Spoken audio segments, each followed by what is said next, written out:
PM-ശ്രീയെ കുറിച്ച് ന്യായീകരിച്ച് മടുത്ത team UDFന്റെ cyber പോരാളികൾ ഇപ്പോൾ ചോദിക്കുന്ന ഒരു ചോദ്യമുണ്ട്. അധികാരത്തിലിരുന്നപ്പോൾ PM-ശ്രീയിൽ ഒപ്പിട്ടവരല്ലേ നിങ്ങൾക്കിത് നടപ്പിലാക്കരുതെന്ന് പറയാൻ എന്താ അവകാശം എന്നാണ്. അവരോട് വളരെ കൃത്യമായിട്ട് സ്വരാജ് അടക്കമുള്ള നേതാക്കൾ ഇക്കാര്യം വിശദീകരിച്ചാണ്. കോൺഗ്രസ് ഭരിക്കുന്ന എല്ലാ സംസ്ഥാനങ്ങളിലും ഒരു സങ്കോചവും ഇല്ലാതെ ഒപ്പിട്ട് പണവും വാങ്ങി നടപ്പിലാക്കിയ പദ്ധതിയാണ് PM-ശ്രീ.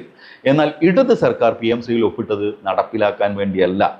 PM-ശ്രീയിൽ ഒപ്പിടാതെ SSK ഫണ്ട്, അതായത് സമഗ്ര ശിക്ഷ അഭിയാൻ ഫണ്ട് അടക്കമുള്ള വിദ്യാഭ്യാസ മേഖലക്കുള്ള ആയിരക്കണക്കിന് കോടി രൂപയുടെ ഫണ്ടുകൾ തരാതെ കേന്ദ്രം തടഞ്ഞു വെച്ചു.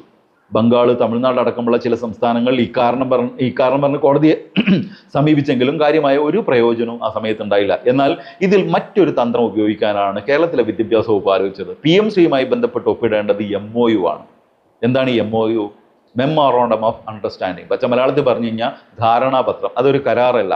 എന്ന് വെച്ചാൽ ഒപ്പുവെച്ച രണ്ട് കക്ഷികളിൽ ആരെങ്കിലും ഒരാൾക്ക് വ്യവസ്ഥകളിൽ സംശയമോ താല്പര്യക്കുറവോ തോന്നിയാൽ അവർക്ക് ഈ കരാറിൽ, അതായത് ഈ MOU-ൽ നിന്നും പിന്മാറാനും ഈ ധാരണാപത്രം റദ്ദ് ചെയ്യാനും കഴിയും.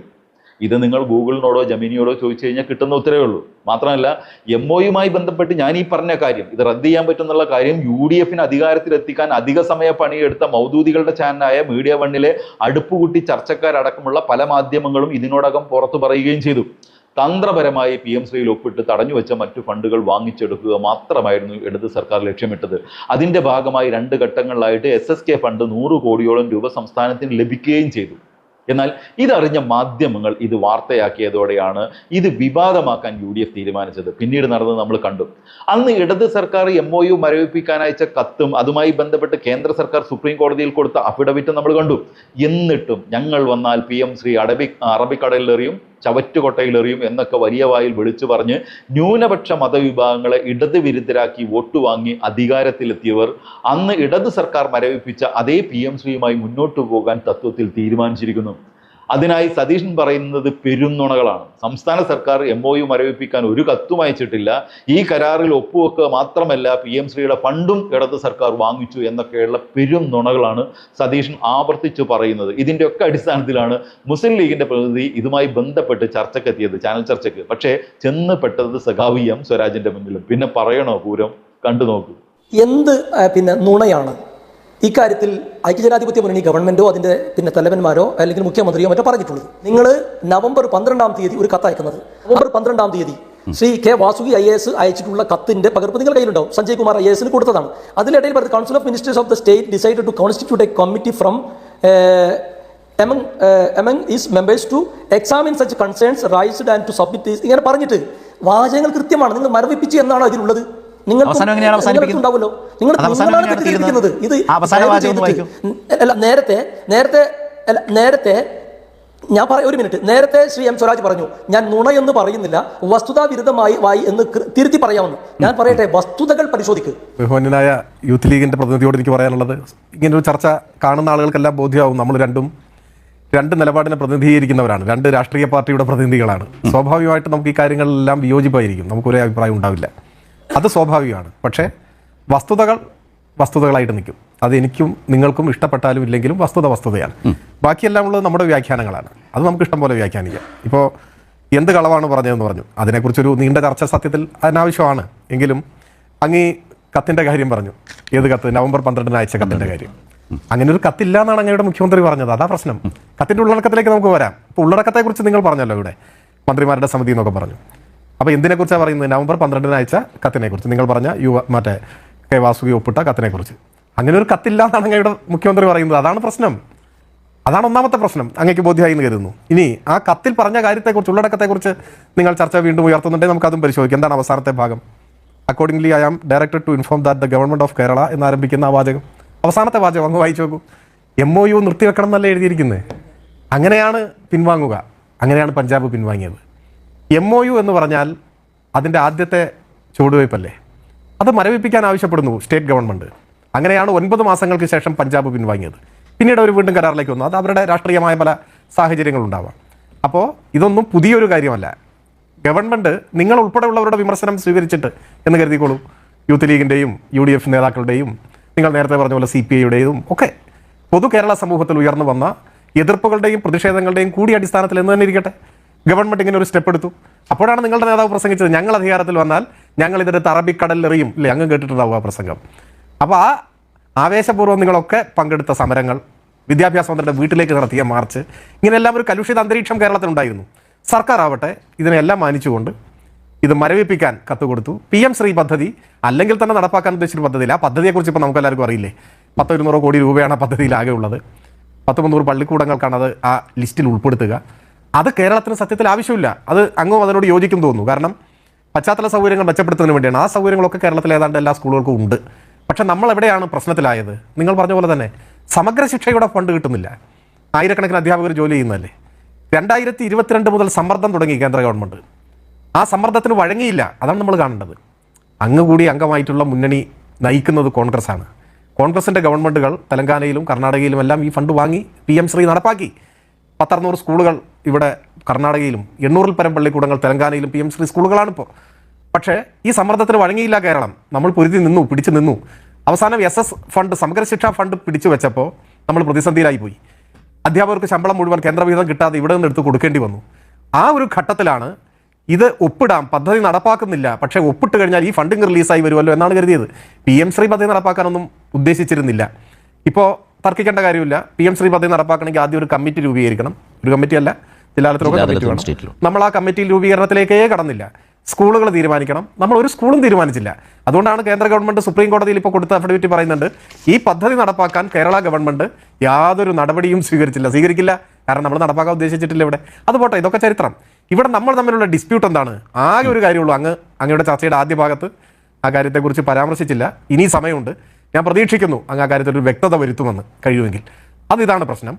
നവംബർ 12 കത്തയച്ച് നമ്മൾ ഈ പദ്ധതി മരവിപ്പിക്കണം, പദ്ധതിയല്ല ഈ MOU തന്നെ മരവിപ്പിക്കണം, പദ്ധതിയിലേക്ക് കടന്നില്ലല്ലോ, MOU മരവിപ്പിക്കണം എന്ന് നമ്മൾ ഒരു മര്യാദാപൂർവ്വം അറിയിച്ചു. അവിടെ അവസാനിച്ചു ആ കാര്യം. ഇനി ഇത് തുടരണമെങ്കിൽ എന്ത് വേണം? ആ മരവിപ്പിക്കൽ മാറ്റണം. ഞങ്ങളിതാ പദ്ധതിയുമായി മുൻപോട്ട് പോകാൻ ആഗ്രഹിക്കുന്നു എന്ന് പറയുകയും കരാറിൻ്റെ മറ്റു കാര്യങ്ങളിലേക്ക് പോവുകയും കമ്മിറ്റി കോൺസ്റ്റിറ്റ്യൂട്ട് ചെയ്യുകയും ഒക്കെ വേണം. അപ്പോൾ അതിന് നിങ്ങൾക്കും എതിരാണല്ലോ. നിങ്ങളിത് അറബിക്കടലിൽ എറിയണമെന്ന് പറഞ്ഞ ആളുകളല്ലേ. അപ്പോൾ നിങ്ങളെന്ത് വേണം ശരിക്കും? മുൻ ഗവൺമെൻറ് മരവിപ്പിച്ചത് ഞങ്ങൾ തുടരുന്നു എന്നല്ലേ പറയാൻ പറ്റൂ? ഒരു കാരണവശാലും ഈ പദ്ധതി വേണ്ടെന്നല്ലേ പറയാൻ പറ്റൂ? നിങ്ങളുടെ മേലെ ഒരു സമ്മർദ്ദവും ഇപ്പോൾ വന്നിട്ടില്ലല്ലോ. ഇനി അങ്ങനെ ഉണ്ടെങ്കിൽ അങ്ങ് പറയൂ, എനിക്കറിയില്ല. കേന്ദ്ര ഗവൺമെൻറ് വല്ല സമ്മർദ്ദവും ചെലുത്തിയിട്ടുണ്ട്, വല്ല കത്തും അയച്ചിട്ടുണ്ട്, അങ്ങനെ എന്തെങ്കിലും ഉണ്ടായോ? അപ്പോൾ നിങ്ങൾ സത്യത്തിൽ ഇതിൽ തൊടാതിരുന്നാൽ മതി. ആ MOU മരവിപ്പിക്കണമെന്ന കത്ത് തുടർന്നാൽ മതി. അതാണോ ഇപ്പോൾ ഉണ്ടായിട്ടുള്ളത്? ഇത് വാങ്ങണം. വാങ്ങണം എന്ന് പറഞ്ഞാൽ ഈ പദ്ധതിയിൽ ചേരണം, ആ ഫണ്ട് വാങ്ങണം, ഒരുപാട് ഫണ്ടൊന്നും ഇല്ലാതെ എന്ന നിലപാടാണ് ഇപ്പോൾ നിങ്ങളുടെ മന്ത്രിസഭയിലെ അംഗങ്ങളൊക്കെ പറയുന്നത്. പിന്നെ PM ശ്രീ ഫണ്ട് വാങ്ങി എന്ന് പറഞ്ഞു, അത് പറയാൻ പാടില്ല. PM ശ്രീ പദ്ധതി തുടങ്ങിയിട്ടില്ല. തുടങ്ങാത്ത പദ്ധതിക്ക് ഫണ്ടില്ല. നയാ പൈസ വാങ്ങിയിട്ടില്ല. സമഗ്ര ശിക്ഷയുടെ ഫണ്ട് നമുക്ക് അർഹതപ്പെട്ട ഫണ്ട്, അതെല്ലാവർക്കും അർഹതപ്പെട്ട കേന്ദ്ര വിദ്യാഭ്യാസ അവകാശ നിയമപ്രകാരം നമുക്ക് വേണ്ട ഫണ്ടാണ്. അത് കേരള ഗവൺമെൻറ് ചെലവഴിച്ച ഫണ്ടാണ്. അതാണ് അതിൻ്റെ കാര്യം. അപ്പോൾ എൻ്റെ ചോദ്യം വീണ്ടും ആവർത്തിക്കുന്ന ഇത്രയേ ഉള്ളൂ. എന്തായിരുന്നു PM ശ്രീ പദ്ധതി ഇപ്പോൾ ചർച്ചയിലേക്ക് എടുത്തു കൊണ്ടുവന്ന് ഇത് രണ്ടാമത് വീണ്ടും പൊടി തട്ടിയെടുക്കാനുള്ള ചേതോവികാരം? അതിൻ്റെ സാഹചര്യം എന്തായിരുന്നു? കഴിഞ്ഞ ഗവൺമെൻറ് ആ കാര്യത്തിൽ നിങ്ങളുടെ കൂടി അഭിപ്രായം മാനിച്ച് സ്വീകരിച്ച ആ നടപടി തുടർന്നാൽ മതിയായിരുന്നില്ലേ? നമുക്കിത് വേണ്ടെന്ന് എല്ലാവരും അഭിപ്രായപ്പെട്ടതല്ലേ? PM ശ്രീ പാടില്ല എന്നാണ് പറഞ്ഞത്. എത്ര ആക്ഷേപം ഞങ്ങൾ കേട്ടു ചെയ്യപ്പെട്ടതിൽ. സാരമില്ല, ഞങ്ങൾ കേട്ടോളാം. നിങ്ങളൊക്കെയാണ് ആക്ഷേപിച്ചത്. ഇപ്പോൾ അതെല്ലാം നിങ്ങളെ തിരിഞ്ഞു കുത്തുന്നില്ലേ? ഞങ്ങൾ അധികാരത്തിൽ വന്നാൽ അറബിക്കടലിലേക്ക് വലിച്ചെറിയെന്ന് പറഞ്ഞിട്ട് അദ്ദേഹം ഇന്ന് എത്ര ദയനീയമായിട്ടാണ് പറഞ്ഞത്. അത് അങ്ങനെ പൊതുയോഗത്തിൽ പ്രസംഗിച്ചതാണ്, അങ്ങനെയൊക്കെ പറയാൻ പാടുന്നു. നമുക്ക് പറയുന്ന വാക്കുകൾക്കൊക്കെ ഉത്തരവാദിത്വമില്ല. ഞാൻ വീണ്ടും അങ്ങോട്ട് ചോദിക്കുന്നു, ഇത് രണ്ടാമത് ഇപ്പോൾ പൊടി തട്ടിയെടുക്കാനുള്ള കാരണം എന്താണ്? എന്തിനാണ് ഇങ്ങനെ ഒരു നടപടി സ്വീകരിച്ചത്? നിങ്ങൾ പറഞ്ഞ വാക്കുകൾ നിങ്ങൾ എന്തിനാണ് ഇങ്ങനെ നിന്ദിക്കുന്നത്, ലംഘിക്കുന്നത്? അത് അങ്ങ് അതിന് മറുപടി പറയാൻ തയ്യാറാവുന്നതാണ് ഞാൻ പ്രതീക്ഷിക്കുന്നത്. UDFന്റെ ഗവൺമെന്റ് അധികാരത്തിൽ വന്നിട്ട് ഒരു മാസം പോലും ആയിട്ടില്ല. 1 ലക്ഷം കുടുംബങ്ങളിലേക്ക് നേരിട്ട് ആശ്വാസം ലഭിക്കുന്ന പദ്ധതി പ്രഖ്യാപിച്ചുകൊണ്ടാണ്, യാഥാർത്ഥ്യമാക്കിക്കൊണ്ടാണ് ആദ്യ ക്യാബിനറ്റിൽ UDFന് VD സതീശൻ ഗവൺമെന്റ് പ്രവർത്തനം തുടങ്ങിയിട്ടുള്ളത്. ഒരു മാസം കൊണ്ട് തന്നെ, ഒരു മാസം നാളെ 18-ാം തീയതിയാണ് യഥാർത്ഥത്തിൽ പിന്നെ ഗവൺമെന്റ് വന്നിട്ടുള്ളത്. മെയ് 18-ാം തീയതി, ജൂൺ 18 ആവുന്നേ ഉള്ളൂ. അതിനിടക്ക് ജനോപകാരപ്രദമായ നിരവധി പദ്ധതികൾ നടപ്പിലാക്കി. നമുക്കറിയാം, ഇന്ന് തിരുവനന്തപുരം കോർപ്പറേഷനിൽ 2023 നിങ്ങളെ സർക്കാർ തന്നെ കാപ്പ ചുമത്തിയ, 2029 25 കാപ്പ ചുമത്തിയ ഒരാൾ 25 അവിടെ കോർപ്പറേഷൻ തെരഞ്ഞെടുപ്പിൽ മത്സരിക്കുന്നു. വലിയ ഗുണ്ടയൊക്കെ ഒരുപാട് 16-ലധികം കേസ്, ഒത്തിരി ഇഷ്ടംപോലെ കേസുകൾ ഒരു മനുഷ്യൻ, അദ്ദേഹം സ്വൈര്യവിഹാരം നടത്തിക്കൊണ്ടിരിക്കുന്നു. ഒരു RSS നേതാവ്, അദ്ദേഹത്തെ പിടിച്ച് ജയിലിലടച്ച ഒരു സർക്കാരും ഭരണകൂടവുമാണ് ഇപ്പൊ കേരളം ഭരിച്ചുകൊണ്ടിരിക്കുന്നത്. നേരിട്ട് വിഷയത്തിലേക്ക് ഒരുപാട് ആളും ബഹളം ഒന്നുമില്ലല്ലോ. നിങ്ങൾ നേരിട്ട് കാര്യങ്ങൾ പറയുന്നത് കേൾക്കാനാണ് ആളുകൾ ഇരിക്കുന്നത്. സ്വരാജ് ചോദിച്ചതും ചർച്ച ചെയ്യുന്നു, സ്വരാജ് പറഞ്ഞതൊക്കെ വിട്. കേരളം ചർച്ച ചെയ്യുന്നത് എന്താണ്? ആ വാർത്താ സമ്മേളനത്തിൽ കേരളത്തിന്റെ മുഖ്യമന്ത്രി, അദ്ദേഹം ഉത്തരവാദപ്പെട്ട പദവിയിലിരിക്കുകയാണ്. 2025 നവംബർ 12 കേരളത്തിൽ നിന്ന് ഈ പദ്ധതിയുമായി, ഈ പദ്ധതിയല്ല, അതൊരു കരാറാണ്, ധാരണയാണ്, കരാർ പോലും ആയിട്ടില്ല. ആ ധാരണാപത്രത്തിന്റെ അടിസ്ഥാനത്തിൽ മുന്നോട്ട് പോകാനാവില്ല. അതിന്റെ കാരണങ്ങൾ പറയുന്നു. അങ്ങനെ ഒരു കത്തേ പോയിട്ടില്ല എന്നാണ് മുഖ്യമന്ത്രി പറഞ്ഞത് അത് കളവല്ലേ? ഇതാണ് അദ്ദേഹം ചോദിച്ച ഒരു ചോദ്യം. രണ്ട്, അതിനെ പിൻപറ്റി പിന്നീട് മുഖ്യമന്ത്രി പറഞ്ഞത് അങ്ങനെ PM ശ്രീ ഫണ്ട് വാങ്ങിച്ചു, അതും കളവല്ലേ? ഇതാണ്. രണ്ട്, ഇപ്പോൾ എന്തുകൊണ്ടാണ് ഇങ്ങനെ ഒരു അടിയന്തര സാഹചര്യം? കേന്ദ്രത്തിൽ നിന്ന് വല്ല അർജൻസി ലെറ്ററും വന്നോ? ഇതുമായി മുന്നോട്ട് പോകണം എന്ന നിലയിൽ നിങ്ങൾക്ക് വന്നോ? ഇനി അഥവാ വന്നാൽ തന്നെ കഴിഞ്ഞ സർക്കാർ എടുത്ത ആ ധാരണാപത്രവുമായി മുന്നോട്ട് പോകാനില്ല എന്ന നിലപാടിൽ ഈ സർക്കാരിന് സുഖമായി മുന്നോട്ട് പോകാമായിരുന്നല്ലോ. അതിൽ നിന്ന് എന്തിനു പിന്നും? ഇങ്ങനെ ചോദ്യങ്ങളാണ് സ്ട്രെയിറ്റ് ആയിട്ട് ഷാക്കിറിന്റെ മുമ്പിലുള്ള. ഞാനത് നിങ്ങളുടെ സമയം കളയേണ്ടെന്നോർത്താണ് ഞാൻ ചോദിക്കാതിരുന്നത്. അതിലേക്കൊന്ന് ദയവായി വരൂ പ്ലീസ്. ചോദ്യം മാത്രമല്ല, ഉത്തരം പറയാൻ സമയം തരും. അത് പറയാനാണ് ഞാൻ ക്ഷണിക്കുന്നത്. പറയൂ. നമ്മുടെ മുമ്പിലുള്ള രേഖ ഇന്നലെ ക്യാബിനറ്റ് കഴിഞ്ഞ് മുഖ്യമന്ത്രി പുറത്ത് വിട്ടിട്ടുള്ള ക്യാബിനറ്റ് തീരുമാനങ്ങളുമായി ബന്ധപ്പെട്ട കാര്യങ്ങളാണ്. ആ കാര്യങ്ങൾ കൃത്യമായി പറയുന്നുണ്ട്. അത് പുതുതായി PM ശ്രീ തുടരാനോ അല്ലെങ്കിൽ അതുമായി ബന്ധപ്പെട്ട പുതിയ തീരുമാനങ്ങൾ എടുക്കാനോ തീരുമാനിച്ചിട്ടില്ലല്ലോ. നിങ്ങളുടെ നേരത്തെ കഴിഞ്ഞ നവംബർ 12-ാം തീയതി അയച്ച കത്തിലുള്ള വാചകം തന്നെയാണ് ഒരു അർത്ഥത്തിൽ ഇതിനുമുള്ളത്. ഞങ്ങളുടെ മന്ത്രിസഭാ സമിതി ഇതുമായി ബന്ധപ്പെട്ട ഒരു പരിശോധന നടത്തുന്നുണ്ട്. അതിനാണ് നിങ്ങൾ എന്തോ വലിയ സംഭവം കിട്ടിയതുപോലെ. അതിനൊപ്പം മുഖ്യമന്ത്രി അങ്ങനെയാണെങ്കിൽ എന്തിനും വാസ്തവവിരുദ്ധമായ കാര്യം പറഞ്ഞു? നിങ്ങൾ മനസ്സിലാക്കി. അത് നിങ്ങൾക്ക് വാസ്തവവിരുദ്ധമായി തോന്നിയിട്ടുണ്ടെങ്കിൽ നിങ്ങളത് മുഖ്യമന്ത്രിയോട് ചോദിക്കുക. അദ്ദേഹം നിങ്ങൾക്ക് മുമ്പിൽ ഇനിയും ഇരുന്ന് തരും. ഞാൻ പറയുന്നത് ഉത്തരവാദപ്പെട്ട യൂത്ത് ലീഗിന്റെ ഭാരവാഹി എന്നുള്ള നിലക്ക് ഞങ്ങളൊക്കെ മനസ്സിലാക്കിയത് ഐക്യജനാധിപത്യ മുന്നണി തെരഞ്ഞെടുപ്പിന് മുമ്പ് സ്വീകരിച്ച, പ്രതിപക്ഷത്തിരുന്നപ്പോൾ സ്വീകരിച്ച നിലപാടുണ്ട്. ഇന്ത്യൻ യൂണിയൻ മുസ്ലിം ലീഗിന്റെ നേതാക്കന്മാർ പറഞ്ഞ കാര്യങ്ങളുണ്ട്. ഇന്നലെയും എന്താ പറയുക, നമ്മളൊക്കെ ഫോണിൽ കിട്ടുന്നുണ്ട്. VD സതീശൻ മുമ്പ് പറഞ്ഞ കാര്യം, ഇത് ഡിമാൻഡ് രഹിതമായി MOU ഒപ്പുവെച്ച് ശരിയായില്ല. അതായത് നമ്മൾക്ക് കൂടി ഉൾക്കൊള്ളാൻ കഴിയുന്ന രീതിയിൽ ഇത് നടപ്പിലാക്കുമെങ്കിൽ, ഒരു നെഗോഷിയേഷൻ നടത്തി നടപ്പിലാക്കാൻ സാധിക്കുമെങ്കിൽ ഞങ്ങളൊക്കെ പിന്തുണക്കുമായിരുന്നു എന്ന് പ്രതിപക്ഷ നേതാവായിരുന്നു അന്ന്. പക്ഷേ KM ഷാജി പറഞ്ഞത് കേട്ടാൽ PM ഷാജിയുമായി സർക്കാർ മുന്നോട്ട് പോകുന്നല്ലേ ആളുകൾക്ക് തോന്നുക? ഷാക്കിർ, KM ഷാജി എന്ന മന്ത്രി പറഞ്ഞത് കേട്ടാൽ പണ്ട് പറഞ്ഞതുപോലെ അറബിക്കടലിലേക്ക് ഒന്നും കൊണ്ടെറിയാൻ കഴിയില്ല എന്ന് വെച്ചാൽ സർക്കാർ PM ശ്രീ നടപ്പാക്കാൻ പോകുന്നു എന്നല്ലേ മന്ത്രി ഷാജി പറഞ്ഞതിന്റെ ഒരു ധ്വനി? അതൊരു യൂട്ടേൺ അല്ലേ? പിണറായി വിജയന്റെ സർക്കാർ യൂട്ടേൺ അടിച്ചതുപോലെ സർക്കാർ യൂട്ടേൺ അടിക്കും. നിങ്ങൾ മുൻധാരണ വെക്കല്ലേ? അതാണ് നിങ്ങളുടെ പ്രശ്നം. ഞാൻ ഷാജി എന്ന മന്ത്രി പറഞ്ഞതിനെ കുറിച്ചാണ്. ഷാജി പറഞ്ഞത് ഒരു ശരാശരി മലയാളി കേട്ടാൽ തോന്നുന്നത് എന്താണ്?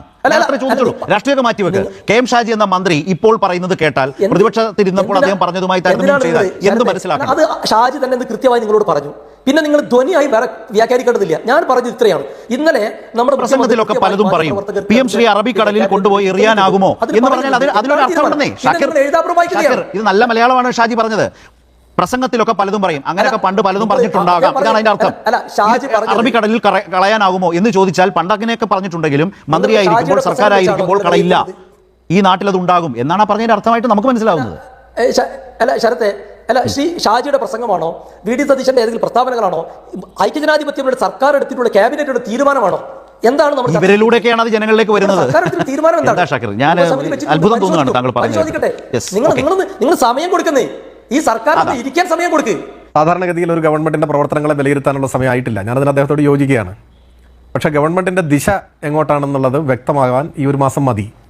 അദ്ദേഹം ഈ ഗവൺമെന്റിനെ കുറിച്ച് വളരെ ആവേശത്തോടെ ചില കാര്യങ്ങൾ ഇവിടെ പറഞ്ഞു. നമ്മുടെ ചർച്ചയുടെ നേരിട്ടുള്ള വിഷയമല്ലെങ്കിലും ഞാൻ സത്യസന്ധമായിട്ട് നിങ്ങളുടെ അഭിപ്രായം അറിയാൻ എനിക്ക് ആഗ്രഹമുണ്ട്. നിങ്ങൾ ഈ ചർച്ചയിൽ പറഞ്ഞ പോലെ അത്രയും ആവേശവും സംതൃപ്തിയും നിങ്ങൾക്ക് ഈ ഒരു മാസത്തിലുണ്ടോ? നിങ്ങൾ ചില കാര്യങ്ങൾ പറഞ്ഞു. കാപ്പ കേസിലേക്ക് പ്രതിയെ പിടിച്ചേക്കാണ് പറഞ്ഞു. ഞാൻ നിങ്ങളെ ഈഴ്ത്താനോ പരിഹസിക്കാനോ ഒന്നും ഉദ്ദേശിക്കുന്നില്ല. പക്ഷേ ഇത് പറയുമ്പോൾ ഈ തിരുവനന്തപുരത്ത് നിന്നുള്ള ആരോഗ്യമന്ത്രി നിങ്ങൾ ഈ പറഞ്ഞ കാപ്പ കേസിലെ പ്രതിയെ പോലീസ് പിടിച്ചതിന് എതിരായിട്ടാണ് പറഞ്ഞിരിക്കുന്നത്. പോലീസ് വെടിവെച്ചു, ആകാശത്തേക്ക് വെടിവെച്ചു, അങ്ങനെയൊക്കെയല്ലേ പിടിച്ചത് സാഹസികമായിട്ട്. അത് പാടില്ല, ആ വെടിവെച്ചൊന്ന് അവസാനിക്കണം, ഈ പോലീസ് ഇങ്ങനെ ചെയ്യാൻ പാടില്ല എന്നാണ് പറഞ്ഞിരിക്കുന്നത്. അതെന്താ പറയാൻ കാരണം എന്നുള്ളത് അങ്ങ് തിരുവനന്തപുരത്ത് അങ്ങയുടെ പ്രവർത്തകരോട് അന്വേഷിച്ചാൽ മനസ്സിലാവും. ഞാൻ ഈ ചർച്ചയിൽ ആ വിഷയം കൊണ്ടുവരണമെന്ന് കരുതുന്നില്ല. മാത്രമല്ല അങ്ങയുടെ പറഞ്ഞു ഒരു മാസമല്ലേ ആയുള്ളൂ, നിങ്ങൾ സമയം കൊടുക്കൂ. ഞങ്ങളിത് ഉയർത്തി ഏതെങ്കിലും തരത്തിലൊരു സമരമോ പ്രക്ഷോഭമോ ഒന്നും നടത്തിയിട്ടില്ല. പകരം എന്താണ്, ഞങ്ങൾ അഭിപ്രായം പറഞ്ഞു. അത് പറയാൻ പാടില്ലേ? അഭിപ്രായം പറയാൻ പാടില്ലേ? വിമർശിക്കാൻ പാടില്ലേ? ഞങ്ങളുടെ ചോദ്യം ഇപ്പോഴും നിൽക്കുന്നു. നിങ്ങൾ എന്തിന് ഞങ്ങൾ മണ്ണിട്ട് മൂടിയ ഒരു നിങ്ങൾ വിമർശിച്ച പദ്ധതി വീണ്ടും എടുക്കുന്നു? നിങ്ങൾ പറഞ്ഞത് കർണാടകയിൽ കോൺഗ്രസ് തുടങ്ങിയതല്ല എന്നാണ് പറഞ്ഞത്. ഞങ്ങളിത് തുടരുന്നില്ല എന്ന നിലപാട് കോൺഗ്രസ് എടുത്തോ? എവിടെയെങ്കിലും എടുത്തോ? പഞ്ചാബിൽ ഒപ്പിട്ട MOU അല്ലേ റദ്ദാക്കിയത്, മരവിപ്പിച്ചത്? രാജസ്ഥാൻ ഉൾപ്പെടെയുള്ള സംസ്ഥാനങ്ങളിൽ കോൺഗ്രസ് സർക്കാരുകളുടെ നിലപാട് എന്തായിരുന്നു? തെലങ്കാനയിൽ എന്തായിരുന്നു നിലപാട്? ഇനി RSSനോട് കോൺഗ്രസിനുള്ള സമീപനം യൂത്ത് ലീഗിൻ്റെ ഭാരവാഹിക്ക് ഇനിയും അത് മനസ്സിലായിട്ടില്ല എന്നുണ്ടോ? ഞാൻ ഈ ഒരു മാസം പ്രായമായ ഗവൺമെൻറ്റിനെ കൂടുതൽ അങ്ങനെ പരിശോധിക്കേണ്ട എന്ന് കരുതിയാണ്. പക്ഷെ പരിശോധിക്കാൻ നിന്നാൽ അത് പ്രയാസമായിരിക്കും. കേരളത്തിൻ്റെ ചരിത്രത്തിലാദ്യമായി സത്യപ്രതിജ്ഞാ ചടങ്ങിൽ വന്ദേമാതരം പൂർണ്ണതോതിൽ ആലപിച്ചത് ആരുടെ താല്പര്യപ്രകാരം? എന്താ വന്ദേമാതരത്തിൻ്റെ ചരിത്രം? ഇസാൻ ജാഫ്രിയെ ആദ്യം കൈവിരലുകളും പിന്നെ ഇരുകരങ്ങളും 2 കാലും വെട്ടിമുറിച്ച് കളഞ്ഞ് തീയിലെറിയുന്നതിന് മുമ്പ് വാളേന്തിയ വർഗീയവാദികൾ അദ്ദേഹത്തോട് ആജ്ഞാപിച്ചത് ഈ വന്ദേമാതരം ആലപിക്കാനായിരുന്നു. അതിൻ്റെ ചരിത്രമുണ്ട്. ഞാൻ അതിലേക്ക് വിശദമായിട്ട് അങ്ങനെ ഇപ്പോൾ കടന്നു പോകുന്നില്ല. എന്തിനധികം പറയുന്നു, ഈ സർക്കാർ സത്യപ്രതിജ്ഞാ ചടങ്ങിൽ ഇങ്ങനെ ഒരു സമീപനം സ്വീകരിച്ചത് ഇപ്പോൾ RSSന്റെ തിട്ടൂരമല്ലേ, പൂർണ്ണതോതിൽ വന്ദേ മാതരം ആലപിക്കണം. ഇന്നുവരെ അങ്ങനെ ഉണ്ടായിരുന്നില്ലല്ലോ. രാഷ്ട്രശില്പികളുടെ തീരുമാനം എന്തായിരുന്നു? വന്ദേ മാതരത്തിൻ്റെ ആദ്യത്തെ വരികൾ മതി, അതാണ് സർവ്വസ്വീകാര്യം. എന്നിട്ട് ഇത് കഴിഞ്ഞപ്പോൾ നമ്മൾ കണ്ടത് എന്താ? RSSന്റെ മുഖപത്രമായ ഓർഗനൈസർ കേരളത്തിലെ UDF സർക്കാരിനെ അഭിനന്ദിച്ചുകൊണ്ട് ലേഖനം എഴുതി. ഗവൺമെന്റിന്റെ ആദ്യ മണിക്കൂറിൽ RSSന്റെ അഭിനന്ദനം ഏറ്റുവാങ്ങേണ്ടി വന്ന ഇന്ത്യയിലെ ഏക NDA ഇതര മുഖ്യമന്ത്രിയാണ് ശ്രീ VD സതീശൻ. BJPയുടെ സംസ്ഥാന പ്രസിഡന്റ് അദ്ദേഹത്തെ നേരിട്ട് കണ്ട് പിന്തുണ അറിയിച്ചു. NDAയുടെ കൺവീനർ അദ്ദേഹത്തെ കണ്ട് പൂച്ചെണ്ടു നൽകി. ഇതിനു മുമ്പ് കേരളത്തിലെ ഏതെങ്കിലും ഒരു മുഖ്യമന്ത്രിയെ, UDF LDF മുഖ്യമന്ത്രിയെ ഇങ്ങനെ BJP സംസ്ഥാന പ്രസിഡന്റ് നേരിട്ട് വന്ന് കണ്ട് പിന്തുണ അറിയിച്ചിട്ടുണ്ടോ? 10 കൊല്ലത്തിന് ശേഷം ആദ്യമായി കേന്ദ്ര വിമർശനത്തിന്റെ ഒരു വാക്കില്ലാത്ത നയപ്രഖ്യാപനം നിയമസഭയിൽ മുഴങ്ങി. 10 കൊല്ലത്തിന് ശേഷം ആ നയപ്രഖ്യാപന പ്രസംഗം കഴിഞ്ഞ ഉടനെ BJP സംസ്ഥാന പ്രസിഡന്റ് പറഞ്ഞു, ഇത് ഞങ്ങളുടെ നയമാണ്, ഞങ്ങളുടെ പ്രകടന പത്രിക അതുപോലെ കോപ്പി അടിച്ച് നിങ്ങൾ ഉണ്ടാക്കിയതാണ്, അതുകൊണ്ട് ഞങ്ങൾക്ക് ഇതിനോട് എതിർപ്പില്ല എന്ന് പറഞ്ഞു. ഞാൻ ചോദിക്കട്ടെ, ഒരു മുസ്ലിം യൂത്ത് ലീഗിന്റെ ഭാരവാഹി എന്ന നിലയിൽ ഈ കാര്യങ്ങളൊക്കെ അങ്ങേക്ക് ആവേശം പകരുന്നതാണോ? നിങ്ങൾ ഇതിനെ അംഗീകരിക്കുന്നുണ്ടോ? നിങ്ങളിതിൽ പങ്കാളിയാണെന്നൊന്നും ഞാൻ പറയുന്നില്ല. പക്ഷേ ഇതാണ് നമ്മുടെ നാടിൻ്റെ ഒരു സ്ഥിതി. അത് നിങ്ങൾ മനസ്സിലാക്കണം. ശബരിമലയിലെ സ്വർണ്ണപ്പാളി കേസിലെ പ്രതിക്ക് വേണ്ടി കോടതിയിൽ ഹാജരായ വക്കീലിനെ അല്ലേ നേരെ ദേവസ്വം ബോർഡിലേക്ക് കൊണ്ടുവന്ന് നാടിത് അംഗീകരിക്കുമോ? നല്ലതാണോ? യൂട്ടേണിൻ്റെ കാര്യം നിങ്ങൾ പറഞ്ഞു, യൂട്ടേൺ അടിച്ചില്ലേ, റദ്ദാക്കിയില്ലേ? എന്തിനാണ് അങ്ങനെ ചെയ്തത്? അളിയൻ്റെ നിയമനം ഉൾപ്പെടെയുള്ള കാര്യങ്ങൾ ഞാനിവിടെ പറയുന്നില്ല, അതൊക്കെ നമുക്ക് വിടാമെന്ന് കരുതുക. പക്ഷേ നാടിൻ്റെ മതനിരപേക്ഷതയെ ഒറ്റിക്കൊടുക്കുന്ന, ഓർഗനൈസറിൻ്റെ അഭിനന്ദനം ഏറ്റുവാങ്ങുന്ന, BJP സംസ്ഥാന പ്രസിഡന്റിൻ്റെ പിന്തുണ സ്വീകരിക്കുന്ന, NDA കൺവീനറുടെ ഐക്യദാർഢ്യം സ്വീകരിക്കുന്ന ഒരു നിലയിലേക്ക് ഈ ഒരു മാസത്തിനിടയിൽ നിങ്ങൾ വന്നു എന്ന് പറഞ്ഞാൽ അത് മുസ്ലിം ലീഗിന് അഭിമാനിക്കത്തക്കതാണോ എന്ന് നിങ്ങൾ ആലോചിക്കണം എന്ന് മാത്രമേ എനിക്ക് വിനയത്തോടെ ഓർമ്മിപ്പിക്കാനുള്ളൂ. ഒപ്പം ഒടുവിൽ അങ്ങോട്ട് സൂചിപ്പിച്ചു, എന്തിനാണിപ്പോൾ ഞങ്ങളിത് നടപ്പാക്കാൻ പോകുന്നു എന്നുള്ള നിലയിൽ നിങ്ങൾ പറയുന്നത്? ഞങ്ങൾ ഈ കമ്മിറ്റിയെ വെച്ചിട്ടല്ലേ ഉള്ളൂ എന്നാണ്. ശരി, അങ്ങയുടെ വാദങ്ങളെ ഞാൻ മുഖവിലേക്ക് എടുക്കുന്നു, നമ്മൾ തമ്മിലൊരു തർക്കം ഒഴിവാക്കാം. ഇപ്പോൾ പറഞ്ഞാൽ മതി, ഈ വിഷയത്തിൽ നിങ്ങളുടെ നിലപാടിന് മാറ്റമില്ല എന്ന് പറയാൻ പറ്റുമോ? ഏത് നിലപാട്? ഞങ്ങൾ അധികാരത്തിലെത്തിയാൽ PM ശ്രീ അറബിക്കടലിൽ എറിയും എന്ന് പറഞ്ഞ നിലപാട്, LDF ഗവൺമെന്റിനെ എതിർത്ത് നിങ്ങൾ സമരം ചെയ്തപ്പോൾ സ്വീകരിച്ച നിലപാട്, PM ശ്രീ പദ്ധതി കേരളത്തിൽ നടപ്പാക്കാൻ പാടില്ല, ഇതാണ് ഞങ്ങളുടെ നിലപാട്. ഞങ്ങൾ വെച്ചിട്ടുള്ള ഈ മന്ത്രിസഭാ ഉപസമിതി ഈ പദ്ധതി നടപ്പാക്കാതിരിക്കാൻ വേണ്ടി വെച്ചതാണ്. അങ്ങനെ പറഞ്ഞാൽ മതി. ഞാൻ പറയുന്നു, ഞങ്ങൾ വെച്ച ഉപസമിതി അതായിരുന്നു ഉദ്ദേശം, പദ്ധതി നടപ്പാക്കാതിരിക്കാനായിരുന്നു. അതാണ് മരവിപ്പിക്കാൻ പറഞ്ഞത്. അതുകൊണ്ടാണ് ഞങ്ങൾ ഈ പദ്ധതി നടപ്പാക്കാനുള്ള ആദ്യ നടപടികളിലേക്ക് കടക്കാതിരുന്നത്. അതുകൊണ്ടാണ് ഞങ്ങൾ കേരളത്തിൽ PM ശ്രീ പദ്ധതി നടപ്പാക്കാനുള്ള കമ്മിറ്റി രൂപീകരിക്കാതിരുന്നത്. അതുകൊണ്ടാണ് ഞങ്ങൾ PM ശ്രീ പദ്ധതിയിൽ ഉൾപ്പെടുത്താനുള്ള സ്കൂളുകളുടെ പട്ടിക കൊടുക്കാതിരുന്നത്. ഈ പദ്ധതി നടപ്പാക്കാൻ ഞങ്ങൾ ഉദ്ദേശിക്കുന്നില്ല എന്ന് അന്നത്തെ വിദ്യാഭ്യാസ മന്ത്രി ശിവൻകുട്ടി നേരിട്ട് ഡൽഹിയിൽ പോയി, സെക്രട്ടറിയെ കൂട്ടി ഡൽഹിയിൽ പോയി അവിടെ കേന്ദ്രമന്ത്രിയോട് ഇതാണ് ഞങ്ങളുടെ എടുത്ത നിലപാട് എന്നറിയിച്ചത്. അതാണ്. അതുകൊണ്ട് ഞാൻ അങ്ങോട്ട് ചോദിക്കുന്നു, നിങ്ങൾ ആ നിലപാട് ഇപ്പോഴും തുടരുന്നു എന്ന് പറഞ്ഞാൽ മതി, എന്നാൽ എല്ലാ ആശങ്കയും മാറും. ഞങ്ങൾ അന്ന് പറഞ്ഞതിൽ നിന്ന് ഒരു ഇഞ്ചും മാറുന്നില്ല. അങ്ങേക്ക് നെഞ്ചുരിച്ച് പറയാം, ഒരു ഇഞ്ചും ഞങ്ങൾ മാറുന്നില്ല. ഞങ്ങൾ ഇത് അറബിക്കടലിൽ എറിയുക തന്നെ ചെയ്യും. PM ശ്രീ പദ്ധതി കേരളത്തിൽ ഞങ്ങൾ നടപ്പാക്കില്ല. LDF ഗവൺമെന്റ് മരവിപ്പിക്കാൻ പറഞ്ഞ ആ MOU ജീവൻ വെപ്പിക്കാൻ ഞങ്ങളില്ല എന്നങ്ങ് പറഞ്ഞാൽ മതി. നമുക്ക് ഒരേ നിലപാടായിട്ട് പോകാമല്ലോ. ചില കാര്യങ്ങളിൽ രാഷ്ട്രീയമായി നമുക്ക് യോജിക്കാമല്ലോ, ഒരു കുഴപ്പമില്ല. ഞങ്ങൾ നിങ്ങളെ പിന്തുണയ്ക്കാം, ആ നിലപാട് സ്വീകരിച്ചാൽ മതി. പറ്റുമോ? ഐക്യജനാധിപത്യ മുന്നണി ഗവൺമെന്റ് ഒരു കാരണവശാലും ഏതെങ്കിലും തരത്തിൽ അത്തരം പദ്ധതി നടപ്പിലാക്കാൻ അനുവദിക്കുന്ന പ്രശ്നമില്ല എന്ന് തന്നെയാണ് നെഞ്ചു വിരിച്ച് അഭിമാനത്തോടു കൂടെ ഞങ്ങൾക്ക് പറയാൻ കഴിയും. പേടിക്കേണ്ട ഒരു സാഹചര്യമില്ല. നിങ്ങൾ ദയവ് ചെയ്തിട്ട് ഞാൻ ആവർത്തിച്ച് പറയുകയാണ്, കഴിഞ്ഞ 10 വർഷം കൊണ്ട് നിങ്ങൾക്ക് ഓർമ്മയാണ്, ഇപ്പോൾ സ്വരാജിനെ പോലെയുള്ള CPMന്റെ അല്ലെങ്കിൽ ഇന്ന് SFIയുടെ ഒരു നേതാവിന്റെ പ്രസ്താവന എൻ്റെ ശ്രദ്ധയിൽപ്പെട്ടു. DYFകാരൊക്കെ പറയുന്നുണ്ട്. അപ്പോൾ എനിക്ക് ഓർമ്മ വരുന്നൊരു കാര്യമുണ്ട്. നിങ്ങൾ സ്ഥിരമായി വിളിക്കുന്ന ഒരു മുദ്രാവാക്യമുണ്ട്, ഇല്ല നിങ്ങൾ മരിച്ചിട്ടില്ല, ജീവിക്കുന്നു ഞങ്ങളിലൂടെ. രക്തസാക്ഷികളൊക്കെ മരിച്ചുപോയി നിങ്ങൾ പറയുന്നത്. സത്യത്തിൽ ഈ 10 കൊല്ലം വാ തുറക്കാൻ കഴിയാതിരുന്ന, RSS സേവ നടത്തിയ പിണറായി വിജയൻ സർക്കാരിനോട് ഒരക്ഷരം മിണ്ടാൻ കഴിയാതിരുന്ന സ്വരാജിനെ പോലെ, DYFI നേതാക്കളെ പോലെ SFIക്കാരായ ആളുകൾക്ക് ഞങ്ങളുടെ അവസരം തന്നിരിക്കുകയാണ്. ഞാനിപ്പോൾ ഇരിക്കുന്നത് കോഴിക്കോട്ടെ കൈരളി സ്റ്റുഡിയോയിലാണ്. ഇതിന് തൊട്ടടുത്ത് വെച്ചാണ് കോടിയേരി ബാലകൃഷ്ണൻ പങ്കെടുത്ത യോഗത്തിലേക്ക് RSSകാർ ആക്രമണം നടത്തിയത്. ഒരു കേസ് പോലും മര്യാദയ്ക്ക് നിങ്ങൾ അന്ന് എടുത്തിട്ടില്ല. അന്ന് നിങ്ങളാരും സംസാരിക്കാനില്ലായിരുന്നു. നിങ്ങളാണ് RSSന് വേണ്ടി ഗവർണർ ഉത്തരവിട്ട അല്ലെങ്കിൽ സത്യപ്രതിജ്ഞയ്ക്ക് മുമ്പായി ചൊല്ലിയ വന്ദേമാതരത്തെ കുറിച്ച് നിങ്ങൾ പറയുന്നത്. എന്നാൽ MLA മാരെ സത്യപ്രതിജ്ഞ നടത്തിയിട്ടുണ്ട്, അതിനുശേഷം നയപ്രഖ്യാപനം നടത്തിയിട്ടുണ്ട്. എന്തായിരുന്നു നിലപാട്?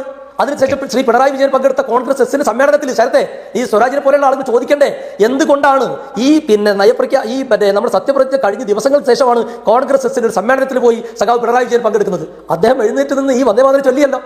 നിങ്ങളുടെ സഖ്യകക്ഷിയുടെ പരിപാടിയിൽ നിങ്ങൾക്ക് അതൊന്നും പറയാനില്ലേ? എന്നാൽ UDF സർക്കാരിന്റെ പരിധിയിൽ വരുന്ന പരിപാടിയിൽ ആ വന്ദേമാതരം പഴയ പോലെ ജവഹർലാൽ നെഹ്റു ഉൾപ്പെടെയുള്ള ആളുകൾ അംഗീകരിച്ചിട്ടുള്ള ആ വരികളെ ചൊല്ലിയിട്ടുള്ളൂ. PM ശ്രീ വിഷയത്തിലെ ചർച്ച അദ്ദേഹം ഇവിടെ പറഞ്ഞു, മുൻപ് സ്വീകരിച്ചിട്ടുള്ള നിലപാട്, ആ നിലപാട് ഇപ്പോഴും തുടരുന്നു എന്നാണ് അദ്ദേഹം പറഞ്ഞത്. അപ്പോൾ അതനുസരിച്ച് PM ശ്രീ പദ്ധതി കേരളത്തിൽ നടപ്പാക്കില്ല എന്ന് നമുക്ക് കരുതാം. അദ്ദേഹത്തിൻ്റെ ഒരു കരുത്ത് പോരാ അത് പറഞ്ഞപ്പോൾ, എന്ന് ഞങ്ങൾ വിശ്വസിക്കുന്നു എന്നാണ് പറഞ്ഞത്. ഞങ്ങൾ നടപ്പാക്കില്ല എന്നല്ല. അപ്പോൾ ആ നയം തന്നെയാണ്, അതിൽ മാറ്റമൊന്നുമില്ല. അപ്പോൾ അതുകൊണ്ട് പദ്ധതി ഇവിടെ ഉണ്ടാവില്ല എന്ന് അദ്ദേഹം വിശ്വസിക്കുന്നു എന്നാണ്. ഞാൻ ശരി, നിങ്ങൾ പറയുന്നതിനെ ഞാൻ മുഖവിലേക്ക് എടുക്കുന്നു. നിങ്ങൾ അന്ന് പറഞ്ഞ നിലപാട്, PM ശ്രീ പദ്ധതി ചർച്ച ചെയ്യപ്പെട്ട സമയത്ത് പറഞ്ഞ നിലപാട്, നേരത്തെ പറഞ്ഞ അറബിക്കടലിൽ എറിയും എന്നതുൾപ്പെടെയുള്ള ആ ഒരു കാരണവശാലും കേരളം PM ശ്രീ പദ്ധതി നടപ്പാക്കരുത് എന്ന നിലപാട്, അതേ നിലപാട് തന്നെയാണ് ഇവിടെ പദ്ധതി നടപ്പാക്കില്ല എന്നാണ് നിങ്ങളുടെ വിശ്വാസം. നമുക്ക് കാത്തിരുന്ന് കാണാം. ഞാനിപ്പോൾ തർക്കിക്കാൻ വരുന്നില്ല. അങ്ങും ഞാനും ഒക്കെ ഇവിടെ ഉണ്ടെങ്കിൽ, ജീവനോടെ ഉണ്ട് എങ്കിൽ നമുക്ക് കാത്തിരുന്നത് കാണാവുന്നതാണ്. അന്ന് കൈരളി ചാനലിലും ഇത് പരിശോധിക്കാം. ഞാൻ അങ്ങ് പറയുന്നത് ഒരു പരസ്പര ബഹുമാനത്തിൻ്റെ അടിസ്ഥാനത്തിൽ ഇപ്പോൾ ഞാൻ അങ്ങ് സ്വീകരിക്കുന്നുവെങ്കിലും സംശയം എവിടെയാണ് വരുന്നത്? ഈ ക്യാബിനറ്റിലെ മന്ത്രിമാർ പരസ്യമായി നടത്തിയ എല്ലാ പ്രതികരണങ്ങളും ഈ പദ്ധതിയുമായി മുന്നോട്ട് പോകുന്നതിന് വേണ്ടിയുള്ളതാണ്. അതങ്ങ് ശ്രദ്ധിച്ചിട്ടില്ലേ? ഈ ചർച്ച തുടങ്ങുന്നതിന് മുൻപ് ആരോഗ്യവകുപ്പ് മന്ത്രി മാധ്യമങ്ങളോട് വിശദീകരിച്ചു. ഇന്ന് തൃശ്ശൂരിൽ തദ്ദേശ വകുപ്പ് മന്ത്രി, അങ്ങയുടെ കൂടി നേതാവ് വിശദീകരിച്ചിട്ടുള്ള കാര്യം, പൊതുവിദ്യാഭ്യാസ വകുപ്പ് മന്ത്രി പറഞ്ഞ കാര്യം, ഇന്നലെ മുഖ്യമന്ത്രി പറഞ്ഞത്, ഇത് നിങ്ങൾ പറയുന്ന പോലെയല്ല. ഈ പദ്ധതിയുമായി മുന്നോട്ട് പോകുമെന്ന വ്യക്തമായ സൂചനയാണ്, ന്യായീകരണങ്ങളാണ്. ഇത് നടപ്പാക്കേണ്ടി വരുന്നതിനെക്കുറിച്ചാണ് പറയുന്നത്. പക്ഷെ അങ്ങ് പറയുന്നു ഇല്ല, നടപ്പാക്കില്ല. ശരി, നമ്മളിപ്പോൾ ചർച്ചയിൽ പങ്കെടുക്കുന്നത് നമ്മളാണല്ലോ. അപ്പോൾ നടപ്പാക്കില്ല എന്നുള്ള അങ്ങയുടെ വാക്ക് ഞാൻ മുഖവിലേക്ക് എടുക്കുന്നു. ഇനി ബാക്കിയുള്ള കാര്യങ്ങൾ പറയുമ്പോൾ കുറച്ച് കടന്നുപോയി. അങ്ങനെയൊക്കെ പറയാമോ നമ്മളിങ്ങോട്ട് ചർച്ച ചെയ്യുമ്പോൾ? RSS പ്രീണനത്തിൻ്റെയും മറ്റുമൊക്കെ കാര്യങ്ങൾ പറഞ്ഞാൽ നമ്മൾ എവിടെ എത്തി നിൽക്കും? ഇപ്പോൾ ഞാൻ ചില കാര്യങ്ങൾ പറഞ്ഞത് നിങ്ങൾ ബോധപൂർവ്വം വിട്ടുകളഞ്ഞതാണോ എന്തോ എനിക്കറിയില്ല. RSSൻ്റെ മുഖപത്രമാണ് ഓർഗനൈസർ. ആ മുഖപത്രം അധികാരമേറ്റ ഒരു സംസ്ഥാന സർക്കാരിൻ്റെ ആദ്യ മണിക്കൂറിൽ അഭിനന്ദിച്ചത്, ഇന്ത്യ രാജ്യത്ത് BJP ഇതര മുഖ്യമന്ത്രിമാരെ അഭിനന്ദിച്ചത് ഇവിടെയാണ്, വേറെ ഇവിടെയല്ല. എന്തേ RSSനെ അഭിനന്ദിക്കണം തോന്നി? 10 കൊല്ലം ഇവിടെ ഞങ്ങൾ ഭരിച്ചപ്പോൾ അഭിനന്ദിച്ചിട്ടില്ലല്ലോ. നിങ്ങളെ അഭിനന്ദിക്കണം തോന്നി. BJP സംസ്ഥാന പ്രസിഡന്റ് നേരിട്ട് മുഖ്യമന്ത്രിയെ കണ്ട് പിന്തുണയെ പ്രഖ്യാപിച്ചു. എന്താ അദ്ദേഹം മാധ്യമങ്ങളോട് പറഞ്ഞത്? ഈ നയപ്രഖ്യാപന പ്രസംഗം ഞങ്ങളുടെ നയമാണ്. അതാ പറഞ്ഞത്. അങ്ങ് അറിഞ്ഞില്ലേ? അത് ഞങ്ങളുടെ പ്രകടന പത്രിക കോപ്പി അടിച്ചതാണ്, അതുകൊണ്ട് ഞങ്ങൾക്ക് എതിർക്കേണ്ട കാര്യമില്ല, നയപ്രഖ്യാപനത്തെ എതിർക്കുന്നില്ല എന്ന നിലപാടാണ് പരസ്യമായിട്ട് പ്രസിഡന്റ് പറഞ്ഞത്. NDAയുടെ കേരളത്തിലെ കൺവീനർ മുഖ്യമന്ത്രിയെ കണ്ട് പൂച്ചോണ്ട് കൊടുത്ത് സ്വീകരിക്കുകയാണ്. ഇതിനു മുമ്പ് ഇവിടെ മുഖ്യമന്ത്രി ഉണ്ടായിരുന്നല്ലോ, ഞങ്ങളെ മുഖ്യമന്ത്രി, നിങ്ങൾ ഈ പറയുന്ന എല്ലാ കുറവുകളുള്ള മുഖ്യമന്ത്രി. ഒരു NDA കൺവീനറും പൂച്ചണ്ട് കൊടുക്കാൻ വേണ്ടി കയറി വന്നിട്ടില്ല. ഒരു BJP സ്റ്റേറ്റ് പ്രസിഡന്റും പിന്തുണ അറിയിക്കാൻ വന്നില്ല.